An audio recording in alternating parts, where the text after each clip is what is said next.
gets it, spins away, baseline shot. Shai puts it in and walks it off in OKC. Giddey keeps it himself and takes it up as he glides with the finger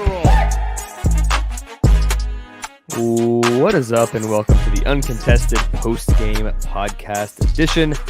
I'm your host for tonight, Nick, and I'm joined by Jacob Niffin as the Thunder beat the Philadelphia 76ers 133 to 114. Kind of a surprising win, Jacob, I'll be honest. We're proudly part of the Blue Wire Podcast Network and dailythunder.com.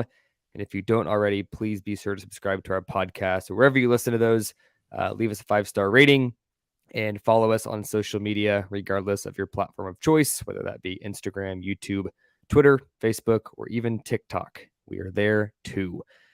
Jacob, coming into this game, looking at the injury report, looking at the things that Philly does well, the 76ers are a good three-point shooting team. They've got elite guards. They've got an elite center. They're fully healthy. The only three guys on the injury report were G League assignments. You look at the Thunder on the flip side, a young team, not a contending team, doesn't have a center, not a great three-point shooting team. Like, on paper, this should have been a blowout the opposite direction. And I want to talk about some big picture takeaways. I think the early burst from the Thunder, like throwing that first punch, it wasn't necessarily like the Thunder went up big early by any means. But the first thing I want to talk about is Jalen Williams, who we'll talk about this later, but got our player of the game for the night. He comes out early and has 7 points in the first couple minutes. The first basket of the game for the Thunder is a 3 from Jay Will. What did you see from him, and what surprised you most when you watched him tonight?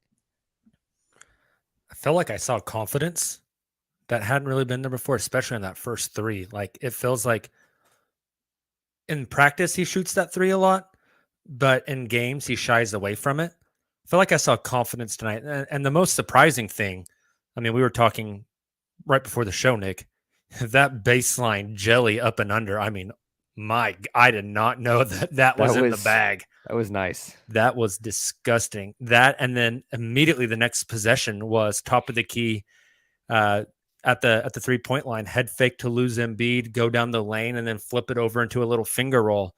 He fouled a lot, ended the game with 5 fouls, didn't close the game as the Thunder went with Mike Muscala for the stretching. That sounds weird without context. Mike Muscala can stretch the floor to shoot threes. Took a charge on Joel Embiid, which I tweeted, I would rather Rumble shoot me with one of those t-shirt cannons than take a charge from Joel Embiid. Oh God, can you imagine? That would hurt so bad. Joel, literally is close to double my weight. Yeah. He would break me in half. Yes. But he looked confident. He looked like he belonged, right? He didn't look like he was just trying to keep his head above water. He came in there and I thought played pretty well. Yeah. And it wasn't like he broke the stat sheet by any means, but I'd probably consider that the best game of his career. Not even close.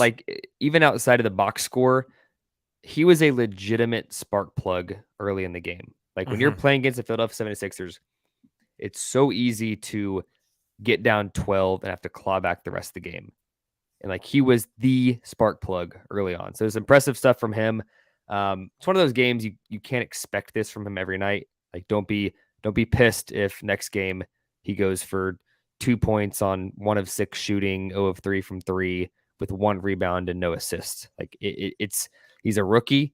He's a guy that I don't think anybody has crazy high expectations for. But I think watching a game like tonight, it further quantifies why Presti is you know what, 2nd round pick. We just took 3 guys in the lottery.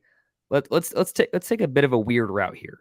They could have taken Jaden Hardy. They could have taken a bunch of guys that were maybe more popular on draft boards and bigger on NBA Twitter.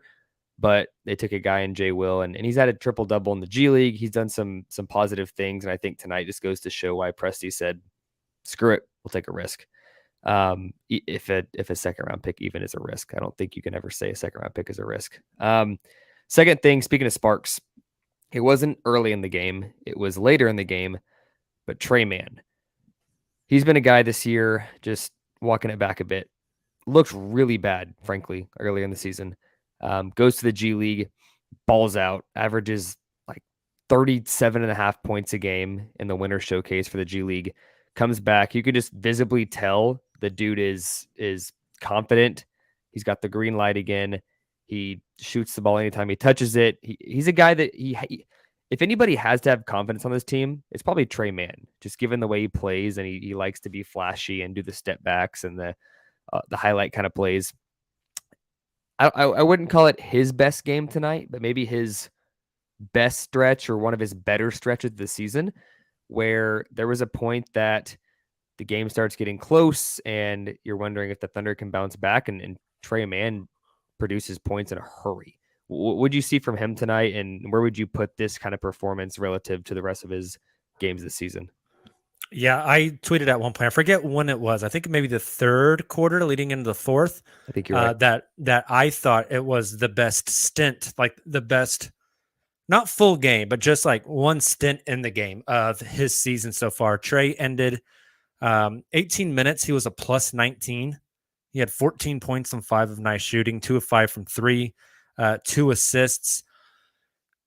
He looked in control. He got the cord pulled on him pretty quickly in Miami.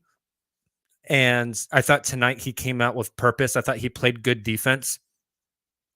And maybe to his benefit, had James Harden guarding him. And I mean, sometimes we talk about, defenders being barbecue chicken. Harden is like barbecue chicken that you left in the barbecuer, like you forgot about it overnight.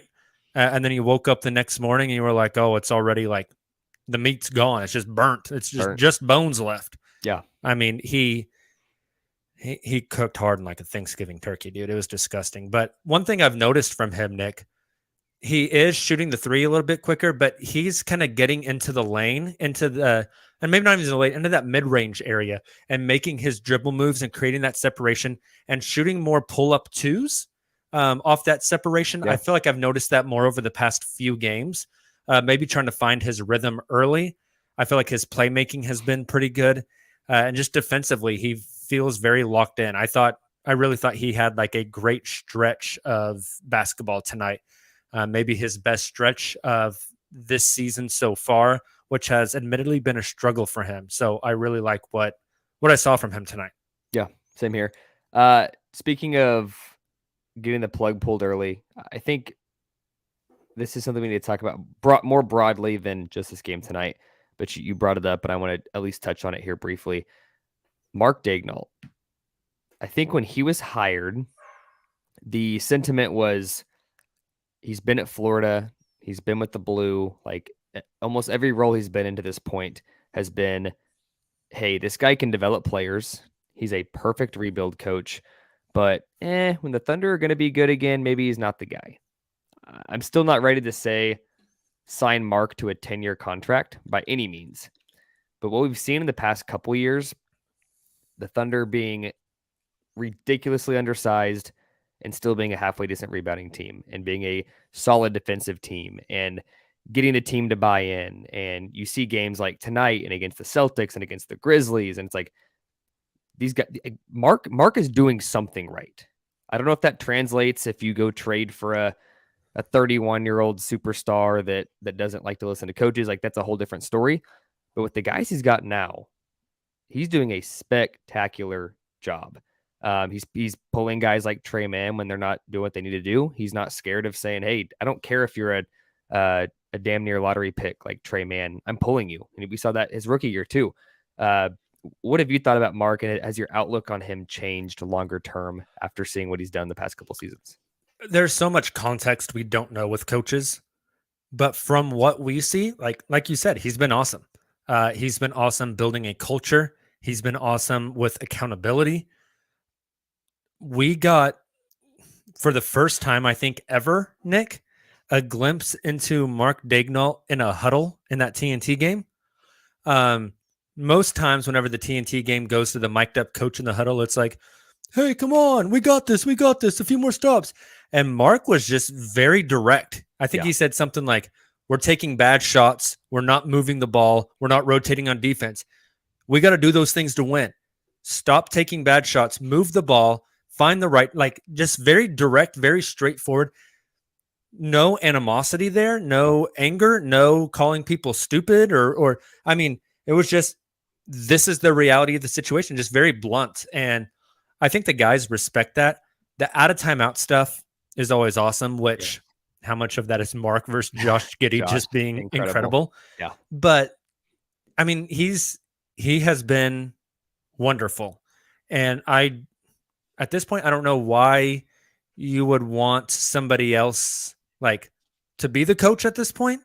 One thing that kind of, this is getting deep in the weeds with it, but one thing that really jumped out to me, just the person that Mark is. It was a couple of games ago. I can't remember which game, and maybe you do, Nick.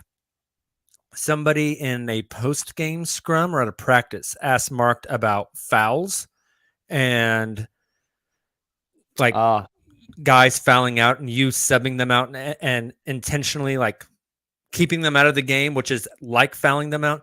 And he said that he used to be like that until one of the Thunder analytics guys talked to him about that and kind of changed his perspective. And as human beings, and I can imagine, especially as the head coach of an NBA basketball team, you're probably very set in your ways and you're saying, it's my way, like I am the leader of this ship. And for him to openly say, you know, getting that new information changed my perspective and changed the way I run my guys with fouls. Being willing to take in new information and let it change your perspective and change your viewpoint and change the way you operate, that's just growth, right? That's someone who is willing to admit they're wrong and grow. I think it's really important to have that just in a leader in general. Yeah, 100%. That's really deep. Like I'm not trying to like psychoanalyze Mark as a leader, but just those types of things kind of jump off the page to me, you know?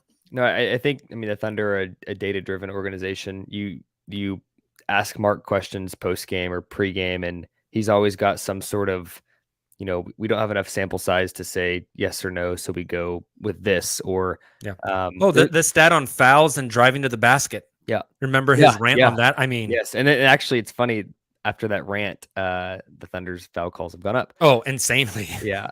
I asked him something pre-game last time I was in Oklahoma City, and it was about Shai intentionally missing that free throw. I forget which game it was. And I asked, you know, hey, was that your call about Shai missing the free throw on purpose to try to win the game? And also, was that analytics driven? And he had an answer for it. He said, you know, the data would tell you this. That said, you know, he continued to go on with his statement. It's like they're so data driven, which is a good thing and a bad thing. But I think they're not so far on the analytics side that they just blindly make decisions. Like you see that in baseball a lot. Like teams won't play their best pitcher because he is not good against left-handed hitters, and three of their guys are they take that combination of analytics that can give you insights, but also we know what the hell we're doing, and it's paying off 100%. Definitely. So, next takeaway for tonight, just resilience. I think you tweeted this out, Jacob, too. To start the second half, Oklahoma City suffered a 13-0 run. So the Sixers scored 13 straight points. Went from up 10 to down 3 in about 3 minutes of game time. Yeah, and I think most of those points, I think at least 9 or 11 of those points were from Harden and Embiid. They came out early. They started cooking. It would have been really easy for the Thunder to fold there, and we could be post-game podcasting. You probably wouldn't be on the pod right now if the Thunder had lost. Touché. The Thunder could have folded up, and we could have said, you know what? The fully healthy Sixers that are one of the best teams in the league and might win it all this year just beat the Thunder. They came out the second half, and they just proved they were the better team. Didn't happen. The Thunder turned that 13-0 run into a run of their own where they went up by as many as 19 points. There's a lot of things this year, going back to talked about Mark and getting the team fired up, being a good defense, being a good rebounding team despite being undersized, having these offensive flurries over the past 5, 6, 7 games where they're like scoring the ball at a high level. This team plays like holistically beyond its years. A lot of that's Shai, right? Hot take. I think a lot of it's J-Dub too. Like this guy's a rookie that comes in, he doesn't look scared or the moment's too big or he doesn't know what he's doing. Like they just draft players that are going to go on the floor. They've been hooping all their life and they're going to do what they do best. It doesn't matter if they're playing the Sixers. It doesn't matter if they're playing on TNT. It doesn't matter if they're playing the worst team in the league. Like, you're going to get the same consistent, steady guy. And the maturity of this young Thunder team, being the youngest team in the league, is just impressive. And tonight's another example of that. I think you could add Josh Giddey to that list as well. Yeah. Royce Young of the Thunder actually tweeted at me tonight and said, if you were to like blindly turn this game on and not know anything about either team, you would think the Thunder was the veteran team tonight, the way they responded. And I couldn't agree more with that. There was that third quarter, the beginning of the third quarter flurry that they rallied back against. And then they had built up that big lead. And at one point, the 76ers got it down to 6 points there in the fourth quarter. It was down to a 2-possession game after a pair of Joel Embiid free throws with about 5-6 minutes left. I think it was about 4.5 minutes left, actually, because I thought, Thunder, 2-possession game under 5 minutes to go? Never seen this before. The Sixers were stringing together some stops. Yeah, and then the Thunder just absolutely executed down the stretch. They ran good defense. Josh Giddey had that like blazing fast down the lane lefty finish to put them back up 8. Shai gets to the free throw line. They moved the ball. Like they were just a very mature team tonight, and the shot was falling. Sometimes the ball didn't go in the hoop, but I thought the production on how they were getting shots tonight was very, very impressive. I think maybe one of the most encouraging things of this game for me, Nick, was late in the fourth quarter. Lou Dort drives in from the left-hand side, gets to the bucket where Embiid is, and Dort throws like this right-handed back into the lane wraparound pass to the corner to a wide open to an open Kenrich Williams, who misses the 3, which feels impossible. Anytime Kenrich shoots anything but a free throw, I think it's going in.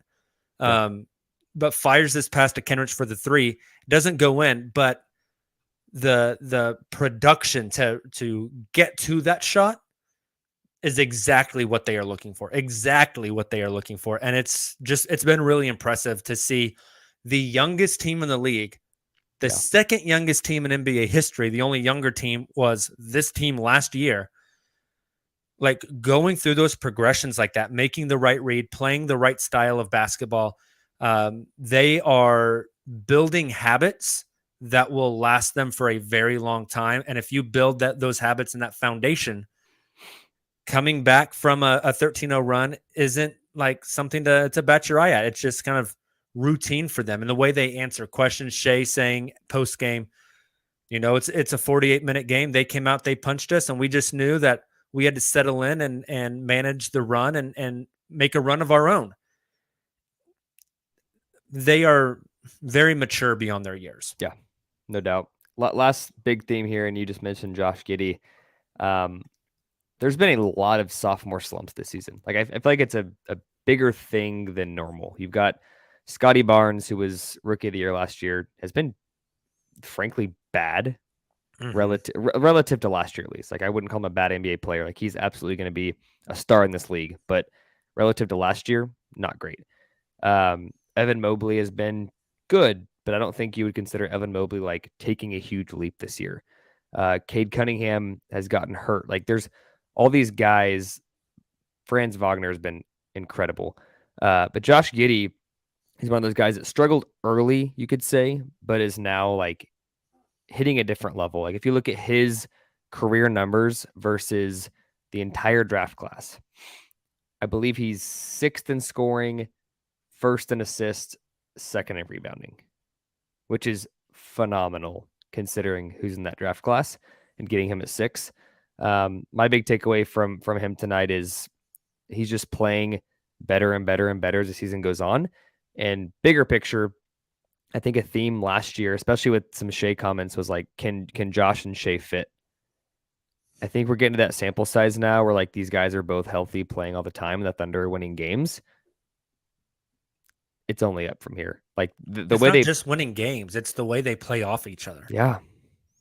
And what's scary is the way they play and the gravity that they demand. Shai's gravity comes from when I get to the paint, if you don't double team me, I'm either scoring the ball or I'm getting fouled because one guy can't guard me. Josh's gravity comes from if you're not really, really, really sticking on your man in the opposite corner, 50 feet away, I'm zipping a one-handed pass with either hand and getting him wide open triple. So like defenses have to be honest, just wait until Chet comes back and they get more shooters in free agency or the draft or via trade. Like I think the Josh Giddey SGA dynamic is only up from here. Like the comments of can they play together, get out of town. Because here's the thing. If Josh and Shai in the backcourt can't work, guess what? Josh can play the small forward. Josh can play the 4. And then you bring in J-Dub or somebody else from the draft to play the 2 and the 3. Like the versatility of this team, both Josh and Shai, they can play multiple positions. And that's obviously the Thunder's building strategy is like, we're going to get guys that can play a bunch of positions, positionless. You get the rebound, you push it, you make plays. It's paying off, and they're way ahead of schedule. Yeah. I think those two have been awesome playing off of each other.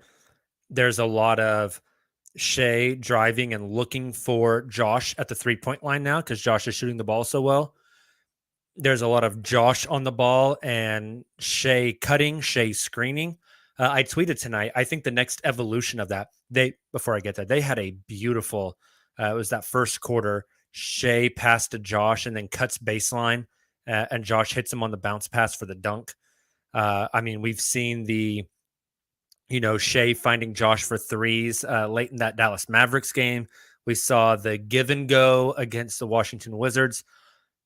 They are intentionally trying to build that chemistry. I think the next step there is twofold. Number one, it is Josh cutting off Shai drives. When you mentioned it, when Shai drives, it pulls 5 guys into the lane. And I would love to start seeing Josh cut more off of those.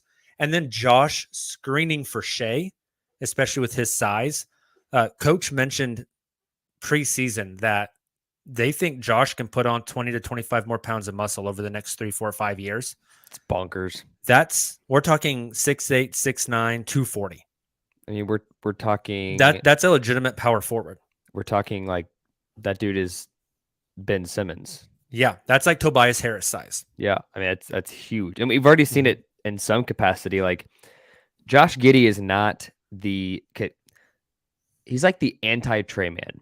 Josh Giddey is not going to create space by dribble, step back, crossover behind the back, in and out, crossover behind the back, and all of a sudden he's open because he shook out of your shoes. He does have an ability to be really, really good with like using his shoulders and like the ball fake, and he'll get you off balance, and then he'll use his large frame to go straight into your chest and get you off balance even more, and then you're cooked. His ability to create space with being strong with the ball, having a big frame, and then just being taller than you, I'm going to shoot over you, I'm going to float it over you, is super impressive. If that dude gets to 235, 240, dudes are going to bounce off of him. I don't know what you're going to do. Yeah. And here's the other thing. This wasn't one of my takeaways, but I have to say it on the pod. Josh Giddey is shooting 34, at least before the game, 34.1% from 3. That is flabbergasting to me. Mm-hmm. Entering the season, if we would have done our bets pod and Jacob would have said, I'll bet you whatever you want, Josh Giddey's going to shoot 34% from 3, I would have said, hell no.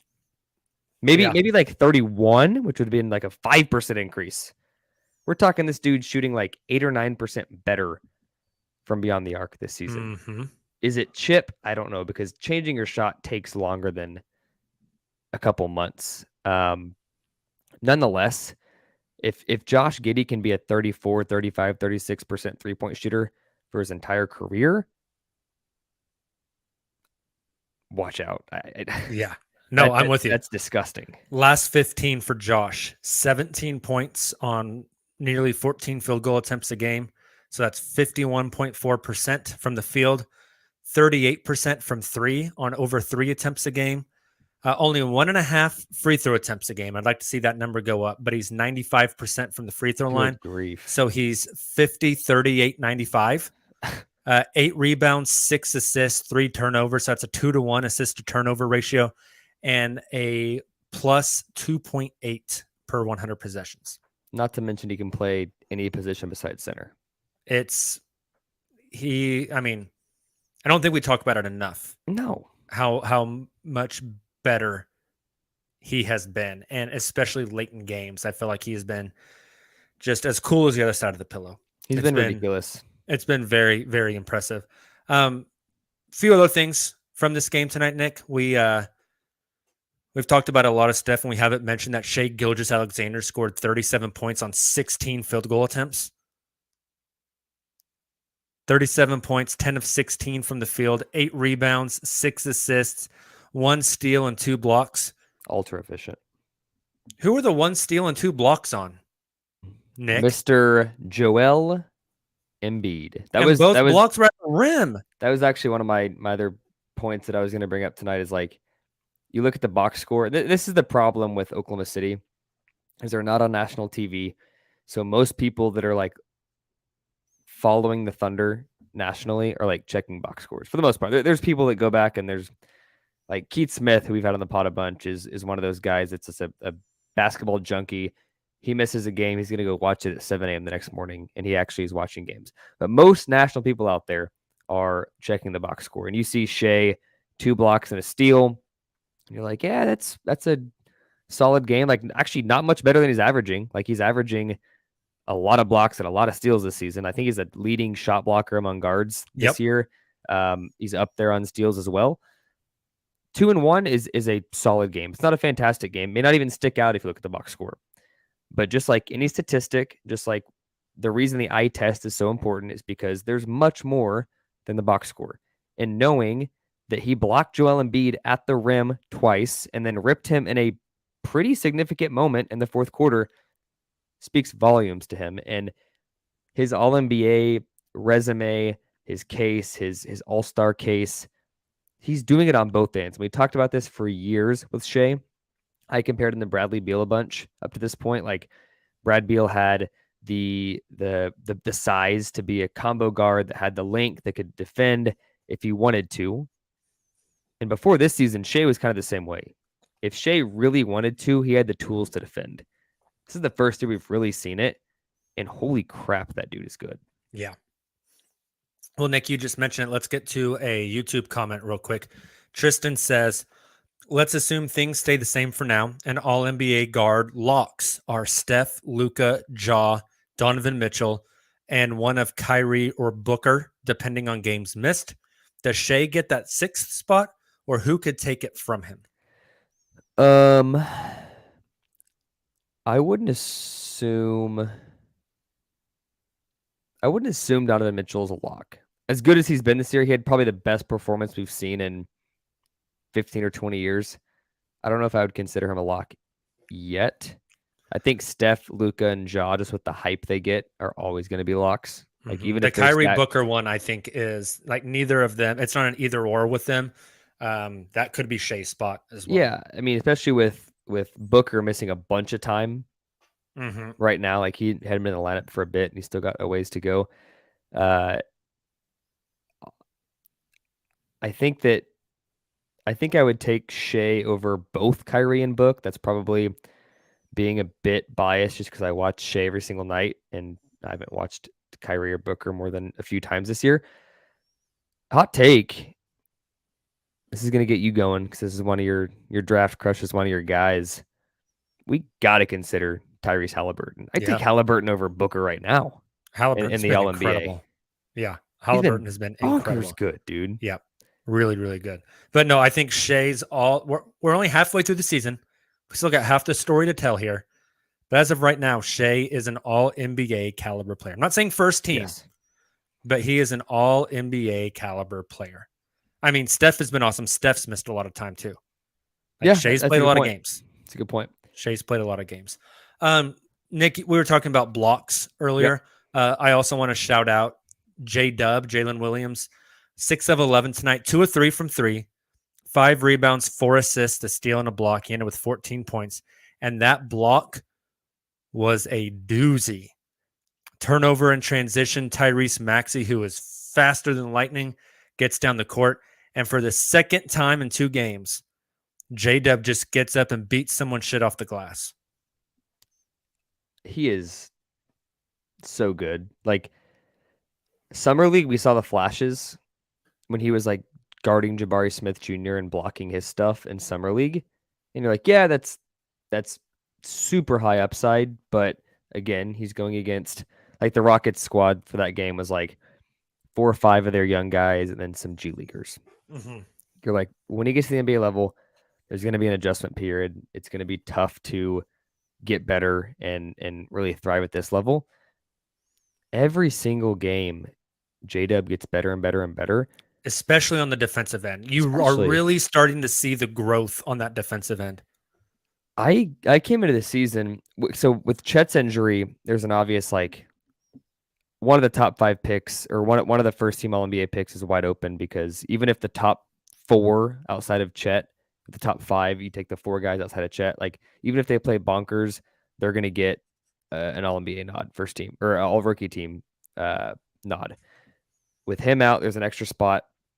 I think there's some guys that were drafted ahead of J-Dub that you could argue he could be above.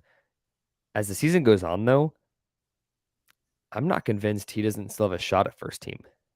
Oh, I think right now he is first team All-Rookie. Like and 5th. Something is going to have to happen that is like a bad injury, knock on wood. Yeah. Or just like he goes out every game and literally pulls a Paul Pierce and poops himself and can't play. Like, I think he is a lock. Guys that are in over him for sure. First team or for All-Rookie? For first team. I think right now he is a first team lock. You got Paulo Banchero. Yes. Benedict Mathurin started the season out great. He's a lock. So I think he's in there. Yeah. After that, who is it? Keegan? Keegan's a lock. Because he's on a winning team and is arguably one of their most important players. Yeah, Keegan's been good. I think J-Dub is right there. Mm-hmm. And then I think people would probably say like Jaden Ivey. I think that the swing here, I think Ivy has a great chance because Cade's out, and if anyone's got the opportunity, it's him. Jabari Smith does get more efficient as the season goes on. He's had some up and down games more recently, but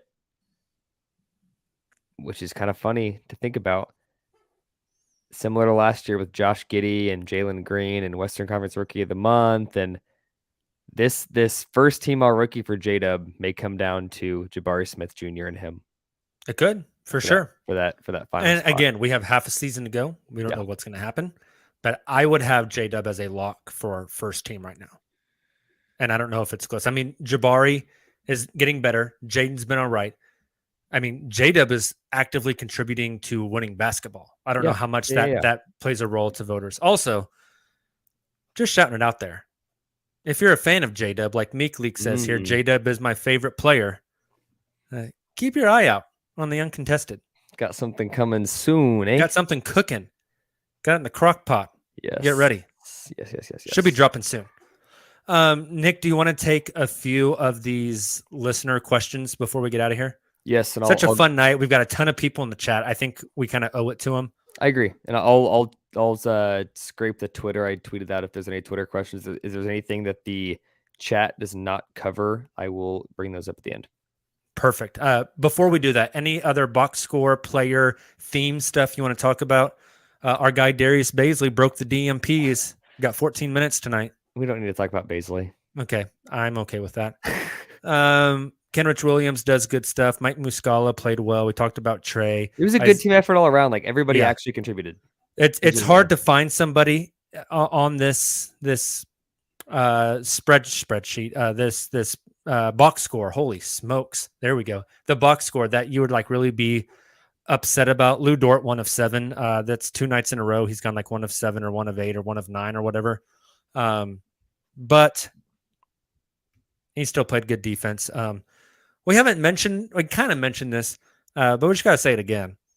James Harden is cooked. I mean, Shai was intentionally seeking out the switch for Harden. Yeah. So, also, Meek Leak says, you got an interview with J-Dub? No. Don't get your hopes up that high.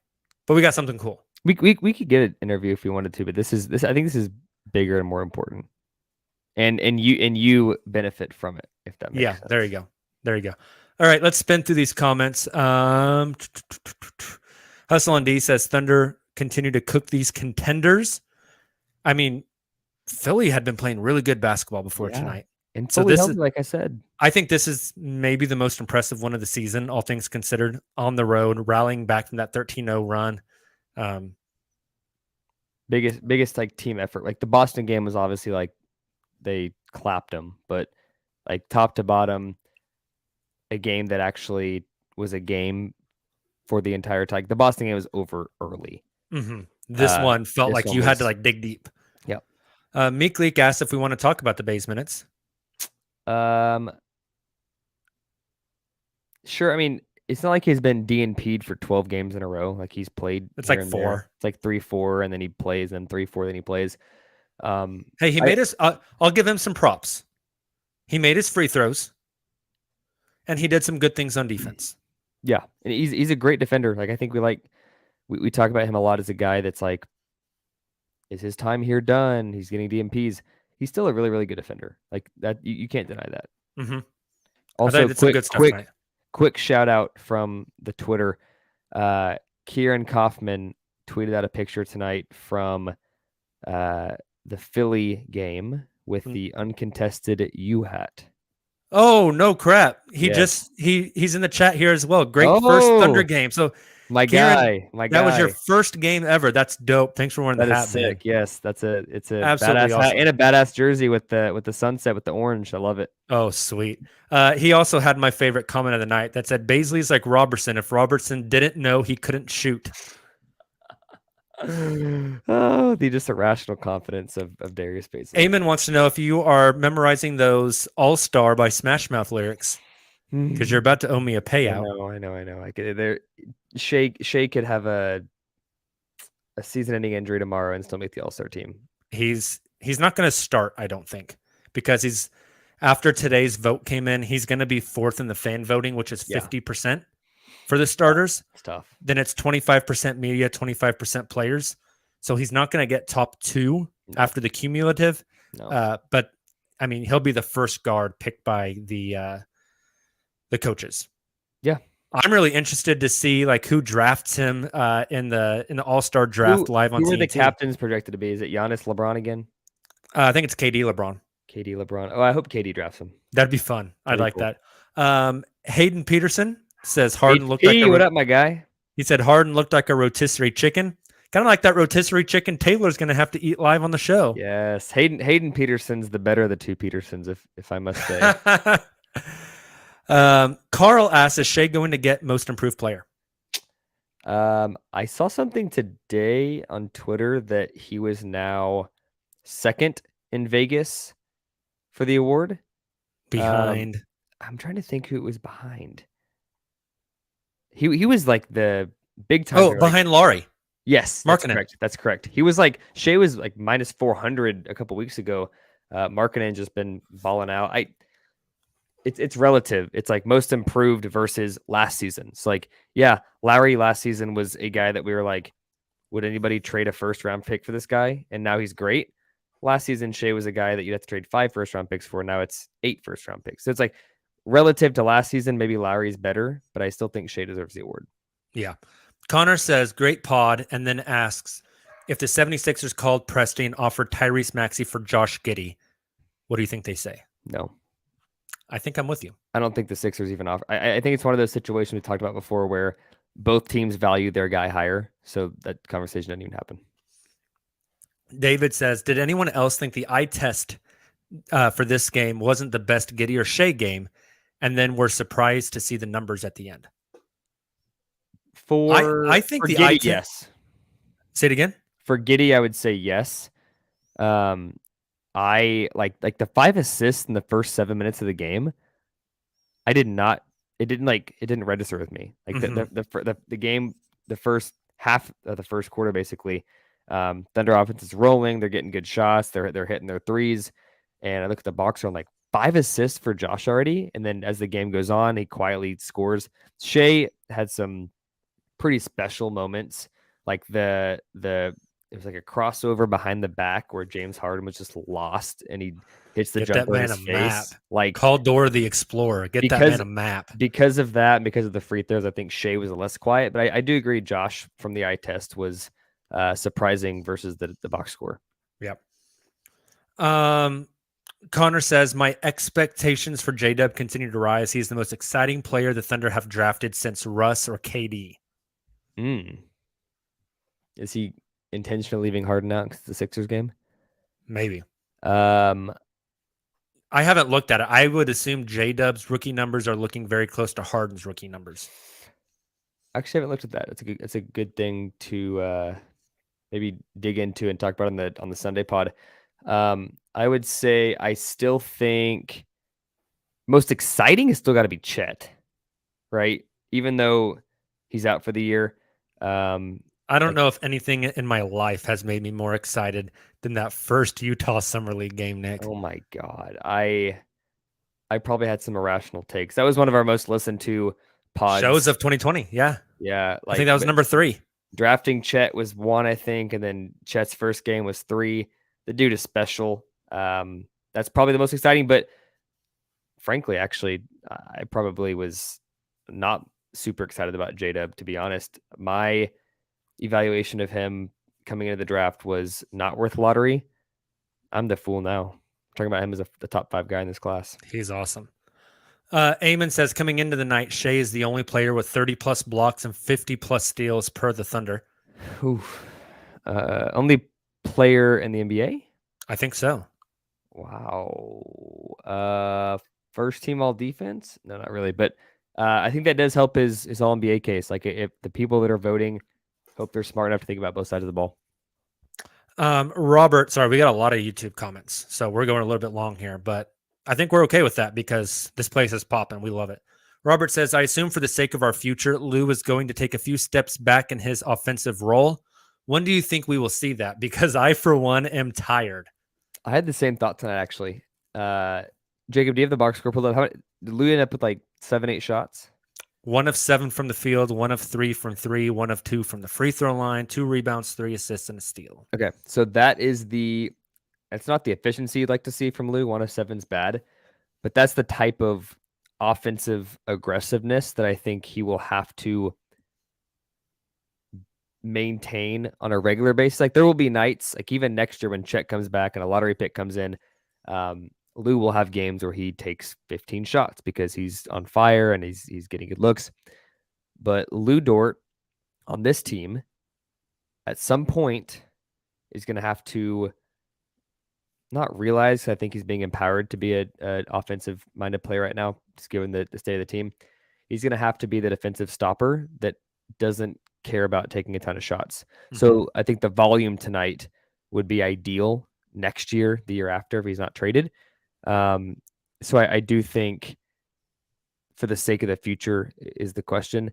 That'll come naturally. Like if the Thunder draft Brandon Miller, who's just a baller kind of scorer, he's going to demand 14, 15 shots. They got to come from somewhere. They're not coming from Shai.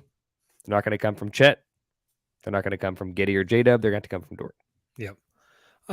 Tristan says, any chance this offseason we make a real win now type move for anyone other than just a good role player? I'll take this one real quick, Nick. I don't think the Thunder are making any sort of significant trade until they have a large sample size of Chet Holmgren on this team. I have been saying for a few weeks now, and I will continue to say it, I think there is a decent chance, depending on where the Thunder land in this draft, that you see maybe some significant draft capital moved this offseason on draft night to move them up. Agreed. Trade 10. Let's say they get picked 10 this year. You trade 10. You trade your next year's first. You trade the Houston first, and you trade somebody like a Lou Dort or a Trey Mann or something to get up to number 5 to get the dude that you want. I think they will move up in the draft. I do not see a significant addition, like an all-star level player to this team until they have a very large sample size of what Chet looks like next to Shai. Yeah, someone actually texted me that last night, a college buddy that said the Thunder are going to make a move this summer. It's the same 2 reasons. Like one, until you see what Chet Holmgren looks like on this team, it's hard to confidently trade a boatload of assets for a guy that you're not sure how it would fit in your head because you can't even picture what Chet looks like. But then to the CBA still, and until that's in place, like I just don't think the Thunder are going to be making a significant move before then. Hayden says, quote, "This is J-Dub, and you're listening to the Uncontested." That'd be dope. That's not the J-Dub thing either, though. Let's see. Any other ones? Oh, I think Meek Leak figured it out before we actually dropped the news. Meek, keep it quiet. Oh, Meek Leak, no. Okay, last one. Hayden's got the rookie numbers. Harden rookie numbers: 10 points, 3 rebounds, 2 assists, 40, 38, 80. J-Dub 12, 3.6, 3 on 51, 29, 74. So the 3-point difference is large, but J-Dub leading in every other statistical category against Harden's rookie year. Yeah. I mean, I tweeted that earlier, the KD, Harden, Russ, Giddey first 90 games when Giddey hit that milestone of 1,000 points, 700 rebounds, 500 assists. I think he was among those four. So again, KD, Harden, Russ, Giddey, the kind of last 4 homegrown top guys they've taken. He was like third in points, first in assists, first in rebounds. Last thing before we get out of here, Nick, Joe Masato, friend of the podcast, workhorse Joe Masato. I don't know if anybody works harder on the Thunder beat than Joe. That man never stops. It's not even a question. He's the hardest worker on the beat. It's insane. Tweeted out, he's in Philly tonight. SGA asked about the Thunder's rebuild. Quote, "I think we're going to be a really good team a lot sooner than people think. I see the growth every day. I see the growth in the last 5 months, year, 2 years, and I'm super excited about it." It's funny, Jacob. Since I heard he was tired of losing and he was going to be the next traded guy. I remember I was in San Diego. I forget what game it was, but it was like November, the weekend of November 5th. That rumor came out that SGA was tired of losing. Since that moment, you ain't heard a peep about Shai being unhappy or wanting to win or wanting out, or the trade rumors aren't like, it's not happening. Funny. So, unless you are at generic Phoenix Suns fan. All right, Nick, you're the host tonight. Get us out of here. So the Oklahoma City Thunder's next 3 games are the road trip will continue. It's still a tough slate, although these 2 teams, I think the consensus from NBA Twitter would say these teams are not scary, but they've got talent. They're going to be tough games. You got the Bulls on Friday. You got the Nets on Sunday, both on the road. Between those 2 days, the Thunder are going to be in Brooklyn on Sunday. Like I mentioned, Saturday, Josh will be at the NBA store in New York, which is super dope. He'll be signing autographs. If you spend $50 or more, you get a wristband. You can go get whatever merchandise you want to be autographed by Josh Giddey. And then they'll finish back with the Pacers back at home on Wednesday before another 2-game road trip. So 3 games that are definitely winnable. Like I think you look at Bulls, Nets, Pacers, Oklahoma City could win all 3 of those games, but they're also good enough opponents that Thunder could lose all 3. Nets have no KD. Pacers have no Tyrese Halliburton. Still, good enough teams that you can't slack off and go in there and just and coast. Like the Miami Heat. Gosh, no kidding. So the Thunder now 19-23. Jacob, that puts them 1 game out of the play-in. The current 10 seed is the it pains me to say this, the Minnesota Timberwolves, who spent an incredible amount of draft capital to get Rudy Gobert. I think we all, when that trade went down, put our hands on our head thinking, what are you doing? Oh no, baby, what is you doing? And it's been that. It has been a lot of what are you doing? In fact, they're actually tied with Utah, who's kind of plummeting. They're in their last 10, I think they're like 4-6 or something like that. They've been bad of late. They continue to drop in the standings.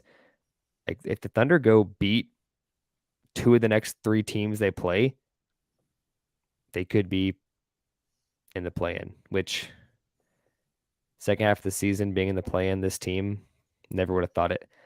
Again, 19-23, 3 games upcoming between now and next Wednesday. We'll have you guys covered on post games for all those 3, plus the The group pod will be after that Brooklyn Nets game, so that'll be less of a post game, more of the standard group pod where we cover around the association and a bunch more topics. But until we talk to you guys next on Friday, be safe, thunder up, play in game incoming.